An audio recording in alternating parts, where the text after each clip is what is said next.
Hello, this is Stuart Seipel. I am the liturgical music coordinator and organist for St. Mary's Star of the Sea Parish in Ocean City, Maryland, and I'm using these YouTube videos to teach the congregation the Mass of Wisdom by Stephen R. Jenko, and this will look at the Lamb of God, or Agnus Dei. We have purchased enough copies for everyone in the congregation, so this should be covered under the teaching clause of the copyright law, because we are not profiting off of this. This is simply to teach the congregation the music and give them an aid, so when they come in on the weekend, they won't be surprised by new music. Let us take a look at this Lamb of God. I waited until this point to introduce this version because there is not a lot of music that we have seen before. It is still pretty much stepwise motion and skip motion, as we discussed, and that's just something for people who don't read music. I don't want to get too technical as far as note naming, just the relationships of steps going from a line to a space to a line, or skipping going from a line to a line, or space to a space, or a leaping, which is a larger interval than that. So let's listen to this. I will just play the line, and we note it starts on the second beat. There's a rest right at the beginning.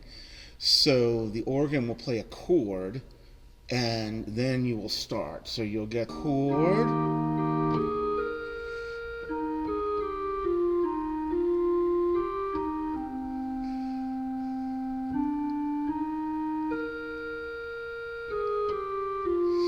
so that's that first phrase. So it starts off with our stepwise over the words Lamb of God. Then it leaps down, but then it leaps back up and fills in stepwise all of the notes that were covered by that leap.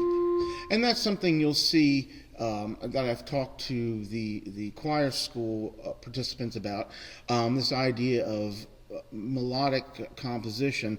Many times in vocal writing, when you have a leap of a significant distance, oftentimes the composer will then stepwise and fill in the notes, so it makes it a little more understandable. So if we look at it that way, we have the Lamb of God, you take away the sins. So we have this skipping down, and then we get this leaping up and filling in.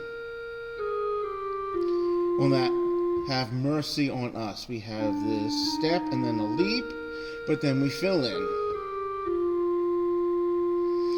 And that section will be repeated. Let me sing along with the notes so you see how the words line up with the music. So you get your first chord. Lamb of God, you take away the sins of the world. Have mercy on us. And then that will repeat. Again, we get our chord. Lamb of God, you take away the sins of the world. Have mercy on us. Now the third segment of text, where it changes from have mercy on us to grant us peace, is virtually the same, except at the end with grant us peace. So listen to that as I sing. We'll give you the chord. So this will be the third Lamb of God. Lamb of God, you take away the sins of the world. Grant us peace. So we notice two things at the word world. Instead of world on one note, as the first two times, is on two notes. And we see that connecting line there at the last world.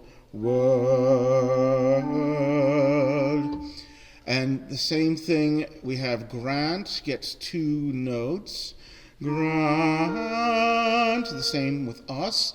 Us, and peace does as well. Peace.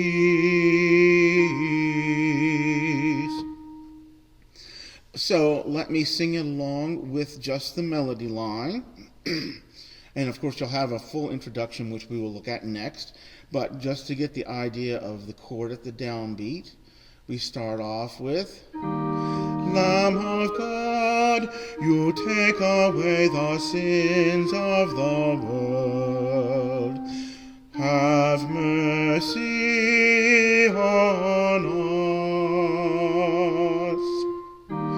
Lamb of God, you take away the sins of the world.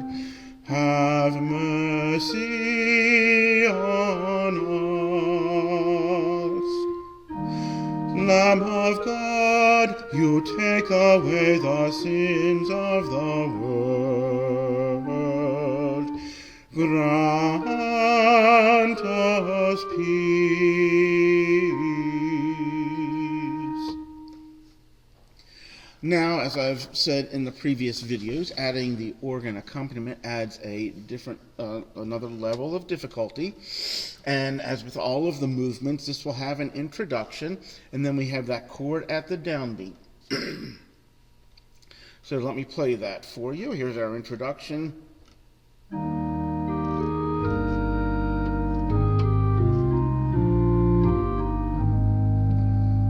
And here's that chord. Lamb of God, you take away the sins of the world. Have mercy on us.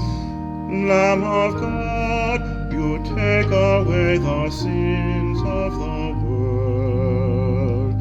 Have mercy on us. Lamb of God, you take away the sins of the world. Grant us peace.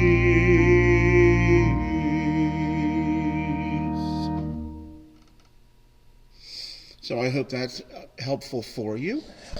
The next movement that will come up will be the Gloria. It is the longest of the movements, but it includes melodic segments and scale segments that we have seen in these final four movements. As it is Advent, we won't be using the Gloria until Christmas time, so that will give us a chance to get familiar with these parts before we add the Gloria.